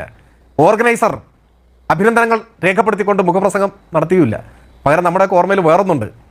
ഉജ്ജയിനിയിലെ RSSൻ്റെ മഹാസമ്മേളനത്തിൽ പാർലമെന്റ് അംഗങ്ങളായ BJP നേതാക്കളുടെ സാന്നിധ്യത്തിൽ RSSൻ്റെ അവിടുത്തെ നേതാവ് കുന്ദൻ ചന്ദ്രാവത്ത് നടത്തിയ ഒരു പ്രസംഗം എന്താണ്? പിണറായി വിജയൻ്റെ തലയറുത്തു കൊണ്ടുവരാൻ ഒരാൾ തയ്യാറായാൽ 1 കോടി ഉറുപ്പിക ഇനാമായി ഞാൻ നൽകും എന്നാണ് പ്രസംഗം. നിങ്ങളുടെ ഒന്നും ഏതെങ്കിലും ഒരു നേതാവിൻ്റെ ഒരു രോമത്തിന് പോറലേറ്റിട്ടില്ല ഇതുവരെ. ഏതെങ്കിലും ഒരു UDF നേതാവിൻ്റെ തലയെടുത്ത് കൊണ്ടുവന്നാൽ 1000 ഉറുപ്പ്യ തരാമെന്ന് ഒരു RSSകാരനും പ്രസംഗിച്ചിട്ടില്ല. എന്താ ഇങ്ങനെ പ്രസംഗിക്കാൻ കാരണം? എന്താണ് ഈ വിരോധത്തിൻ്റെ കാരണം? നിങ്ങൾ കണ്ണടച്ചിരുട്ടാക്കരുത്. നിങ്ങൾ കഴിഞ്ഞ തെരഞ്ഞെടുപ്പിൽ ഉടനീളം ഏറ്റവും തരം താഴ്ന്ന ഒരു പ്രചരണം നടത്തി. നമ്മളൊക്കെ തെരഞ്ഞെടുപ്പ് പ്രചരണം നടത്തും, പരസ്പര അഭിപ്രായ വ്യത്യാസമൊക്കെ ഉണ്ടാവും, വിമർശനം ഉണ്ടാവും. പക്ഷേ ഏതുവരെ പോകാം നമ്മൾ ചിന്തിക്കില്ലേ? 100 കണക്കിന് മനുഷ്യർ ഇവിടെ ജീവൻ കൊടുത്തതാണ് കേരളത്തിൽ RSSനെ പ്രതിരോധിക്കാൻ. നിങ്ങൾ പറഞ്ഞില്ലേ ഇല്ല മരിച്ചിട്ടില്ല എന്ന് മുദ്രാവാക്യമൊക്കെ. എങ്ങനെയാണ് മുദ്രാവാക്യം ഉണ്ടായത്? എത്ര പേർ ജീവൻ കൊടുത്തു? കേരളത്തിലെ ഓരോ ഗ്രാമങ്ങളെടുത്താലും RSSനെ പ്രതിരോധിച്ചതിന് ജീവൻ ബലിയർപ്പിച്ച ഒരു സഖാവിൻ്റെ ചരിത്രം ഉണ്ടാവും അവിടെ. എത്ര പേർ ജീവൻ കൊടുത്തു? നിങ്ങൾക്ക് അങ്ങനെ അനുഭവം ഉണ്ടായിട്ടുണ്ടോ? കേരളത്തിൽ RSSനെ പ്രതിരോധിക്കുന്നതിന് വേണ്ടി മുസ്ലിം ലീഗിൻ്റെയോ കോൺഗ്രസിൻ്റെയോ ഒരു പ്രവർത്തകൻ്റെ രോമത്തിന് പോറലേറ്റിട്ടുണ്ടോ? നിങ്ങൾക്ക് പറയാൻ കഴിയും? ഞങ്ങളുടെ എത്ര പേർ എത്ര ഉയർന്ന നേതാക്കൾ, തിരഞ്ഞെടുക്കപ്പെട്ട ജനപ്രതിനിധികൾ കൊല്ലപ്പെട്ട അനുഭവം ഈ കേരളത്തിലുണ്ട്. എന്നിട്ട് ഞങ്ങളെക്കുറിച്ച് ഇങ്ങനെ ഒരു ആരോപണം ഉന്നയിക്കുക നിങ്ങൾ. എന്നിട്ട് കേസിൻ്റെ കാര്യം നിങ്ങൾ പറയുന്നു. കേസ് എടുക്കേണ്ടടത്തൊക്കെ കേസ് എടുത്തിട്ടുണ്ട്. പക്ഷേ എടുത്ത കേസ് പിൻവലിച്ച ചില അനുഭവം നമ്മുടെ മുമ്പിലുണ്ട്. അത് മറക്കരുത്.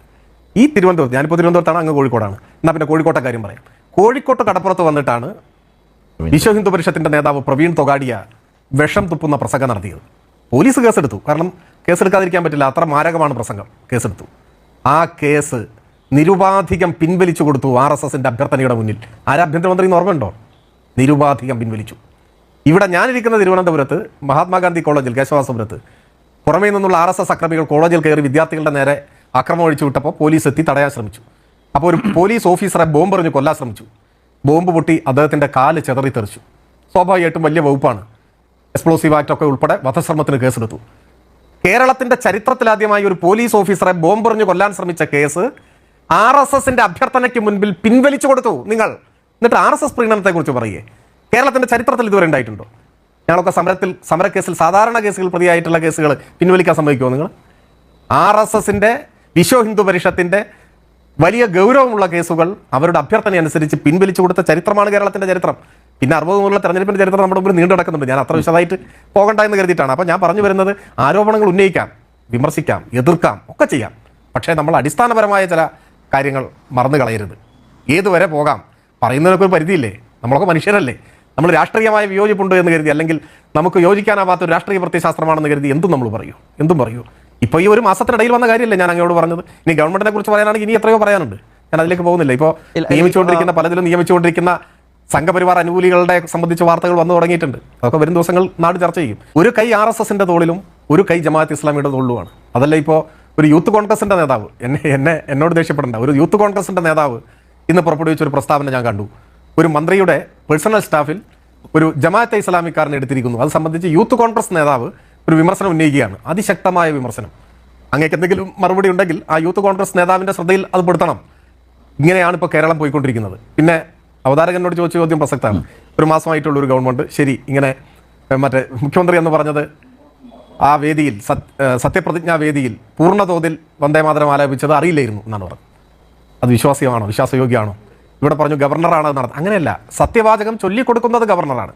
അവിടുത്തെ തയ്യാറെടുപ്പുകൾ നടക്കുന്നത് പൊതുഭരണ വകുപ്പിൻ്റെ നേതൃത്വത്തിൽ ലോക്ഭവനും അതുപോലെ തന്നെ മുഖ്യമന്ത്രി സ്ഥാനം ഏറ്റെടുത്തിട്ടില്ലെങ്കിലും പൊതുഭരണ വകുപ്പ് തമ്മിലുള്ള ആശയവിനിമയം നടത്തിയിട്ടാണ്. ഞാൻ ചോദിക്കട്ടെ, ആദ്യം ഗവർണറുടെ ഓഫീസിൻ്റെ തീരുമാനം എന്തായിരുന്നു? മന്ത്രിമാർ മാത്രം മതി വേദിയിൽ എന്നായിരുന്നു, അല്ലേ? അങ്ങനെയായിരുന്നു തീരുമാനം. ആ തീരുമാനം എങ്ങനെയാണ് മാറിയത്? അത് ചുമതലയെടുക്കാൻ പോകുന്ന ഗവൺമെൻറ്റിൻ്റെ നിലപാട് അതല്ല, അതിനനുസരിച്ച് മാറ്റം വന്നു. അപ്പോൾ ഇതൊക്കെ മാറ്റാൻ പറ്റും. ഇത് മാറ്റിയില്ല എങ്കിലും ശരി, ഞാൻ പറയുന്നു, നമ്മുടെ മുഖ്യമന്ത്രിയല്ലേ, മുഖ്യമന്ത്രിയെ നമ്മൾ അങ്ങ് മാനിക്കാം, അദ്ദേഹം പറയുന്നത് വിശ്വസിക്കാം. ആദ്യമായി മുഖ്യമന്ത്രി പദം ഏറ്റെടുത്തിട്ട് പറഞ്ഞ കാര്യമല്ല, അദ്ദേഹം അറിഞ്ഞില്ല, ശരി, ഞാൻ അതിന് കുറ്റപ്പെടുത്തുന്നില്ല ഇനി. പക്ഷേ ഒരു കാര്യം ചെയ്തൂടെ?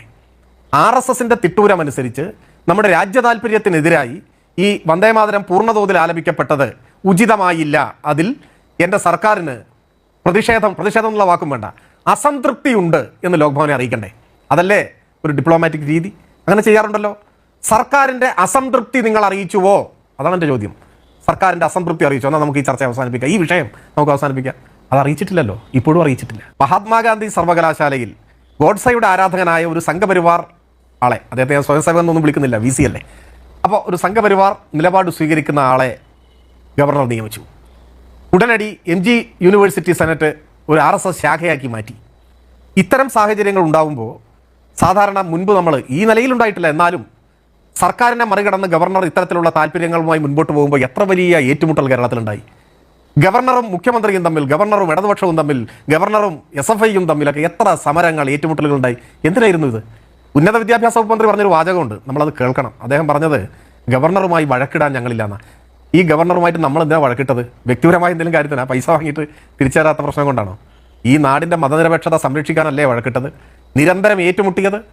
അതൊക്കെ മറന്നോ? ഇപ്പോൾ ഗവർണർക്ക് നിർബാധം ഈ കാര്യങ്ങളൊക്കെ ചെയ്യാം, ഒരു വിമർശനവും ഇല്ല. അത് ചൂണ്ടിക്കാണിക്കുമ്പോൾ പേരിന് വേണമെങ്കിൽ ഒരു വാക്ക് പറയും. വൻതോതിൽ വിമർശനം ഉയർന്നു വന്നപ്പോൾ ഒരു പ്രസ്താവന, ആ നിലയിലല്ലേ പോകുന്നത്. ഏതായാലും ഒന്നങ്ങ് ഓർമ്മ വയ്ക്കണം, യൂത്ത് ലീഗ് നേതാവ് ഒന്ന് മനസ്സിൽ സൂക്ഷിക്കണം. സത്യപ്രതിജ്ഞ ചെയ്ത ആദ്യ മണിക്കൂറിൽ നാഗ്പൂരിൽ നിന്നും RSSന്റെ അഭിനന്ദനം സ്വീകരിച്ച ഇന്ത്യയിലെ ആദ്യത്തെ കോൺഗ്രസ് മുഖ്യമന്ത്രിയാണ് VD സതീശൻ. ആദ്യത്തെ BJP ഇതര മുഖ്യമന്ത്രിയാണ്. ആ റെക്കോർഡ് വേറെ ആരും തിരുത്തുമെന്ന് എനിക്ക് തോന്നുന്നില്ല. ഞാനിരിക്കുന്നത് കൈരളി ചാനലിലാണ്. അത് തന്നെ ശരത്തിനെ പോലെ ഏറ്റവും മിടുക്കനായ ഒരു മാധ്യമപ്രവർത്തകൻ്റെ നിയന്ത്രണത്തിലുള്ള ചർച്ചയിലാണ്. മറ്റൊന്ന് CPM തന്നെ ഏറ്റവും പ്രതീക്ഷയുള്ള മിടുക്കനായ നേതാവാണ് ശ്രീ M സ്വരാജ്. അദ്ദേഹത്തോടൊപ്പമാണ് ഞാൻ ഇരിക്കുന്നത്. നിങ്ങൾ എനിക്ക് എത്ര സമയം തരും, എത്ര സമയം ഉണ്ടെന്ന് അറിയില്ല. അദ്ദേഹം പറഞ്ഞു വെച്ചിട്ടില്ല, PMശ്രീക്ക് പുറത്ത് അദ്ദേഹം പറഞ്ഞു വെച്ചിട്ടുള്ള ഒരുപാട് കാര്യങ്ങളിൽ വളരെ വിനീതമായി ചോദിക്കാനുള്ളത്. RSSും CPM ഏറ്റുമുട്ടലൊക്കെ അദ്ദേഹം പറഞ്ഞു. ഇവിടെ ഞാനും, നിങ്ങൾ നിലമ്പൂർക്കാരനാണ്, ഞാൻ വാഴക്കാട്ടുകാരൻ, നമ്മൾ മലപ്പുറം ജില്ലക്കാരനാണ്. 45 ലക്ഷം ജനങ്ങൾ ഇപ്പോഴത്തെ കണക്കനുസരിച്ച് അവിടെയുണ്ട്. അവിടെ പിന്നെ RSSന്റെ ഒക്കെ എന്താണ് സാന്നിധ്യം, എങ്ങനെയാണ് RSSനെ അവിടെ ഇല്ലാതെയാക്കുന്നത് എന്ന നിങ്ങൾക്കും അറിയാം. ഒരു സ്വാധീനമില്ലാത്ത ജില്ലയാണ്. എന്നാൽ നിങ്ങൾ തിരുവനന്തപുരവും പാലക്കാടുമാണ് ഞാൻ മനസ്സിലാക്കിയിടത്തോളം RSSന് ഏറ്റവും സ്വാധീനമുള്ള ശാഖകളുള്ള ജില്ലകൾ. നിങ്ങൾ കണ്ണൂരിൽ ഗുണ്ടാ സംഘങ്ങൾ തമ്മിൽ പിന്നെ കുടിപ്പക ഉണ്ടാവാറുണ്ട്, മേധാവിത്വത്തിന് വേണ്ടി അടികൂടാറുണ്ട്. അതിനപ്പുറത്തേക്ക് ഈ നാടിൻ്റെ നന്മയ്ക്ക് വേണ്ടി ഏതെങ്കിലും തരത്തിൽ അവരുമായി തർക്കം കൂടിയതായിട്ട് എനിക്കറിയില്ല. അതറിയാൻ താല്പര്യമുണ്ട്. നിങ്ങൾ അത് വിശദമായി ചർച്ച ചെയ്യേണ്ട സമയം ഇപ്പോൾ ഇവിടെ ഇല്ല എന്നുള്ളത് ഞാൻ അതിലേക്ക് കടക്കുന്നില്ല. മറ്റൊരു കാര്യം പറയാനുള്ളത്, നമ്മുടെ പ്രിയപ്പെട്ട ഇപ്പോഴത്തെ പ്രതിപക്ഷ നേതാവ്, നേരത്തെ മുഖ്യമന്ത്രി ശ്രീ പിണറായി വിജയൻ, SNC ലാബിനുമായി ബന്ധപ്പെട്ട ഒരു കേസ് സുപ്രീം കോടതിയിലുണ്ട്. ഈ കേന്ദ്ര ഗവൺമെന്റ് BJPയുടേതാണ്. ആ BJP ഗവൺമെന്റ് 37 തവണയാണ് ആ കേസ് മാറ്റിവെക്കാൻ വേണ്ടി കേന്ദ്ര ഗവൺമെന്റ് വക്കീലിനോട് കേന്ദ്ര ഗവൺമെന്റ് പറഞ്ഞിട്ടുണ്ട്. എന്തിനാണ് പ്രിയപ്പെട്ട സ്വരാജെ കേന്ദ്ര ഗവൺമെന്റ് BJPയുടെ ഗവൺമെന്റ് ഈ പിണറായി വിജയൻ എന്ന് പറയുന്ന CPMന്റെ പോളിറ്റ് ബ്യൂറോ മെമ്പർക്ക് ഇത്ര സുരക്ഷ കൊടുത്തത്? അതേപോലെ ലോക്നാഥ് ബെഹ്റയാണ് അമിത്ഷായുടെ ടീമിൽ അംഗമായിരുന്ന NIAയുടെ ഓഫീസറായിരുന്ന പ്രധാനപ്പെട്ട ഇസാൻ ജാഫ്രി കേസിൽ ഉൾപ്പെടെ നേതൃത്വം നൽകിയ ലോക്നാഥ് ബെഹ്റയെയാണ് നിങ്ങൾ DGP ആക്കി വെച്ചിരുന്നത്. പിന്നീട് അദ്ദേഹം റിട്ടയർ ചെയ്ത ശേഷം നിങ്ങൾ പ്രധാന പദവി നൽകി. അങ്ങനെ ഈ 10 വർഷക്കാലം കേരളത്തിലെ ആഭ്യന്തര പ്രധാന വകുപ്പും ഭരിച്ചത് നാഗ്പൂരിൽ നിന്നാണ്. RSSും CPMും തമ്മിലുണ്ടായ സംഘർഷങ്ങളും അത് എന്തിനു വേണ്ടിയായിരുന്നുവെന്നും അത് മറ്റേ മെരുവമ്പായിലെ സംഭവം ഉൾപ്പെടെയുള്ള കാര്യങ്ങൾ അങ്ങയുടെ പാർട്ടിയുടെ തന്നെ മുതിർന്ന നേതാക്കളോട്, ഞാൻ അവരുടെ പേരൊന്നും ഇപ്പോൾ പറയുന്നില്ല, ഒന്ന് സംസാരിക്കൂ. അവർക്ക് ആ കാര്യത്തിലൊക്കെ നല്ല ബോധ്യമുണ്ട് എന്ന് എനിക്കുറപ്പാണ്. അത്രയേ ഞാനിപ്പോൾ അതിനെക്കുറിച്ച് പറയുന്നു. SNC ലാവ്ലിൻ കേസ് എന്നൊക്കെ പറഞ്ഞാൽ ആരെങ്കിലും പറയുന്ന കാര്യങ്ങൾ ഒരു ചർച്ചയിൽ നിങ്ങളെപ്പോലെ ഉത്തരവാദിത്തമുള്ള ഒരു പൊതുപ്രവർത്തനം ആവർത്തിക്കരുത്. അങ്ങനെ ഒരു കേസിൻ്റെ സ്ഥിതി എന്താ? വിചാരണ കോടതി വിചാരണ യോഗ്യമല്ല എന്ന് പറഞ്ഞിട്ട് ചവറ്റുകൊട്ടയിൽ എടുത്തെറിഞ്ഞു ആ കേസ്. ഹൈക്കോടതിയിൽ അപ്പീൽ പോയി. ഹൈക്കോടതിയിൽ അപ്പീലാണ് പോകുന്നത് CBIയുടെ. ഹൈക്കോടതിയും അത് കടുത്ത ശകാരം ചൊരിഞ്ഞിട്ട് വലിച്ചെറിഞ്ഞു. അത് വീണ്ടും സുപ്രീം കോടതിയിൽ അപ്പീൽ കൊണ്ടുപോയിരിക്കുകയാണ്. പോട്ടെ, പരിഗണിച്ച മുഴുവൻ കോടതിയും കോടതിയുടെ വരാന്തയിൽ നിൽക്കാനുള്ള കഴമ്പില്ലെന്ന് പറഞ്ഞ് വലിച്ചെറിഞ്ഞൊരു കേസാണത്. സുപ്രീം കോടതി പോട്ടെ, സുപ്രീം കോടതി എന്താ എടുക്കാത്തത്? അതാ ഞങ്ങൾ ചോദിക്കുന്നത്, എന്താ എടുക്കാത്തത്? കേന്ദ്ര ഗവൺമെൻറ് ആണോ സുപ്രീം കോടതിയിൽ കേസ് മാറ്റി വെക്കുന്നത്? എന്താ അന്വേഷണ ഏജൻസി എന്ന് പറയുന്ന ഈ CBI ആണ് മാറ്റിവെക്കാൻ ആവശ്യപ്പെടുന്നത്? എന്താ കാരണം? എടുത്താൽ അവിടെയും ഈ കീഴ്ക്കോടതി സംഭവിക്കും. അപ്പോൾ പരമാവധി ഇത് നീട്ടിക്കൊണ്ടുപോയി പിണറായിക്കെതിരെ ഒരു പുകമറ ഇങ്ങനെ സൃഷ്ടിക്കണം, അതല്ലേ ഉദ്ദേശിക്കുന്നത്? ഇനി ആ CBI റിപ്പോർട്ട് നിങ്ങൾ വായിച്ചിട്ടുണ്ടോ? ഒന്ന് വായിക്കണം. SNC ലാവ്ലിൻ കേസിലെ CBIയുടെ റിപ്പോർട്ട് വായിക്കണം. അതിൽ ആദ്യത്തെ വാചകം എന്താണെന്നറിയോ? ആ റിപ്പോർട്ടിലെ ദർ ഈസ് എ കോൺസ്പിരസി, അതാണ്, ഒരു ഗൂഢാലോചന ഉണ്ടായിരുന്നു. ആ കോൺസ്പിരസി ആരംഭിച്ചത് 1995-ലാണ്. And G. Karthikeyan is the founder of the conspiracy എന്നാണ് എഴുതി വച്ചിരിക്കുന്നത്. ഒരു ഗൂഢാലോചന ഉണ്ടായിരുന്നു, 95-ൽ ആ ഗൂഢാലോചന ആരംഭിച്ചു. G. കാർത്തികേയനാണ് ഈ ഗൂഢാലോചനയുടെ ഫൗണ്ടർ എന്ന് എഴുതി വെച്ചിട്ട് ആരംഭിക്കുന്നതാണ്. എന്താണ് അങ്ങനെ എഴുതി വെച്ചത് എനിക്കറിയില്ല. ഏതോ പുറത്തുള്ള CBIക്കാർ വന്നിട്ട് തട്ടിക്കൂട്ടി റിപ്പോർട്ട് ഉണ്ടാക്കിയപ്പോൾ 95 മുതലാണ് ഇതിൻ്റെ നടപടിക്രമങ്ങൾ തുടങ്ങിയതെന്ന് പറഞ്ഞപ്പോൾ അന്നത്തെ മന്ത്രിയെ ആക്കിയതാണ്. ആ കേസ്, ആ റിപ്പോർട്ടിൻ്റെ അടിസ്ഥാനത്തിലാണ് പിണറായി ഉൾപ്പെടെയുള്ളവരെ പ്രതിയും ചേർത്ത് കോടതിയിലേക്ക് കൊണ്ടുപോയത്. അതാണ് എടുത്ത് വലിച്ചെറിഞ്ഞത് കോടതി. ഏത്? വിചാരണ കോടതിയും ഹൈക്കോടതിയും. എന്നിട്ട് CBI അത് പരമാവധി നീട്ടിവെപ്പിച്ചുകൊണ്ടിരിക്കുകയാണ്. അതിൻ്റെ ആനുകൂല്യമാണ് നിങ്ങളെപ്പോലുള്ളവർ ഈ ചർച്ചയിൽ പറയുന്നത്. രാഷ്ട്രീയ വിരോധമാവാം, വിയോജിപ്പാവാം, പക്ഷേ ഇങ്ങനെയുള്ള കാര്യങ്ങൾ എടുത്ത് ഉപയോഗിക്കുന്നത് ശരിയാണോ എന്ന് ആലോചിക്കണം. പിന്നെ ബെഹ്റയെക്കുറിച്ചൊക്കെ ഇവിടെ പറഞ്ഞു. NIAയിലുള്ള അല്ലെങ്കിൽ കേന്ദ്ര ഏജൻസികളുള്ള ഉദ്യോഗസ്ഥർ, അങ്ങനെയുള്ളവരെ കേരളത്തിൽ സേനയിൽ ഉണ്ടാവാറില്ലേ? ഇപ്പോൾ 10 കൊല്ലം NIAയിലുള്ള ഒരാളെയാണല്ലോ നിങ്ങളിപ്പോൾ വിശ്വാസം ഇപ്പോൾ കഴിഞ്ഞ ദിവസം ചുമതല കൊടുത്തത്. അങ്ങനെ അറിഞ്ഞിട്ടില്ലേ? ഇനി അതൊക്കെ പോട്ടെ, മുഖ്യമന്ത്രിയായ ഉടനെ പ്രൈവറ്റ് സെക്രട്ടറി ആയിട്ട് തെരഞ്ഞു പിടിച്ച ആളാരാ? പേര് ഞാൻ പറയുന്നില്ല, നമ്മുടെ ഇലക്ഷൻ കമ്മീഷണറായിരുന്നല്ലോ. അദ്ദേഹം വിമർശിക്കപ്പെട്ടത് എന്തിനാണ്? അദ്ദേഹം ഇലക്ഷൻ കമ്മീഷണറായിരുന്നപ്പോൾ അദ്ദേഹത്തിൻ്റെ ഓഫീസിൽ നിന്ന് BJP കേരള സ്റ്റേറ്റ് കമ്മിറ്റിയുടെ സീല് പതിച്ച സർക്കുലർ അയച്ചു ഇല്ലേ? ഇലക്ഷൻ കമ്മീഷന്റെ ഓഫീസ് BJPയുടെ ആഫീസാക്കി മാറ്റിയ കേരള സ്റ്റേറ്റ് കമ്മിറ്റിയുടെ സീൽ പതിച്ച BJP സ്റ്റേറ്റ് കമ്മിറ്റിയുടെ സീൽ പതിച്ച സർക്കുലർ സ്വന്തം ഓഫീസിൽ നിന്ന് വിതരണം ചെയ്ത രത്തൻ കേൽഖറെ നിങ്ങളുടെ മുഖ്യമന്ത്രി തെരഞ്ഞു പിടിച്ച് സെക്രട്ടറി ആക്കിയിരിക്കുകയാണ്, വേറൊരു IAS ഓഫീസറും ഇല്ലാത്ത പോലെ. അപ്പോഴാണ് നിങ്ങൾ ഇതൊക്കെ ഉന്നയിക്കുന്നത്. അപ്പോൾ ഇങ്ങനെ വേണമെങ്കിൽ നമുക്ക് ഒരുപാട് കാര്യങ്ങൾ ഇവിടെ ചർച്ച ചെയ്ത് പോകാവുന്നതാണ്. നമ്മുടെ വിഷയം ഇടയ്ക്ക് നിങ്ങൾ മാറിയതുകൊണ്ടാണ് എനിക്ക് ഇതിനോടൊക്കെ പ്രതികരിക്കേണ്ടി വന്നത്. അല്ലെങ്കിൽ PMC ഏതായാലും ചർച്ച അവസാനിക്കുമ്പോൾ ഒരു കാര്യം ഇവിടെ വ്യക്തമായി വരുന്നു എന്ന് ഞാൻ കരുതുന്നു. UDF മുഖ്യമന്ത്രിയും മന്ത്രിമാരും PM ശ്രീ പദ്ധതിയെ സാധൂകരിക്കാനും അത് നടപ്പിലാക്കാൻ പോകുന്നു എന്ന സൂചനയും സുവ്യക്തമായി നൽകുന്നതാണ് അനുഭവം. പക്ഷേ യൂത്ത് ലീഗിൻ്റെ നേതാവ് ഇവിടെ ശക്തമായി തന്നെ, അവസാനമായപ്പോൾ അദ്ദേഹം കുറച്ച് ശക്തമായി തന്നെ ഈ PM ശ്രീ പദ്ധതി നടപ്പാക്കില്ല എന്ന്, അല്ലേ? അങ്ങനെ തന്നെയല്ല ഞാൻ വിശ്വസിക്കേണ്ടത്, മനസ്സിലാക്കേണ്ടത് അങ്ങനെയല്ലേ? PM ശ്രീ പദ്ധതി നടപ്പാക്കില്ല എന്ന് തന്നെ ഇവിടെ പറഞ്ഞിരിക്കുന്നു. നമുക്ക് ഏതായിരുന്നാലും അദ്ദേഹം ഇവിടെ പറഞ്ഞതുപോലെ നടക്കട്ടെ എന്ന് ആശിക്കാം. പദ്ധതിയിൽ ഈ ഗവൺമെൻറ് നടപ്പാക്കില്ല എന്ന അദ്ദേഹത്തിൻ്റെ പ്രഖ്യാപനത്തെ ഞാൻ മുഖവിലേക്ക് ഇടും. മറ്റൊരു വീഡിയോ ആയിട്ട് വരുന്നവരെല്ലാവർക്കും ഗുഡ് ബൈ.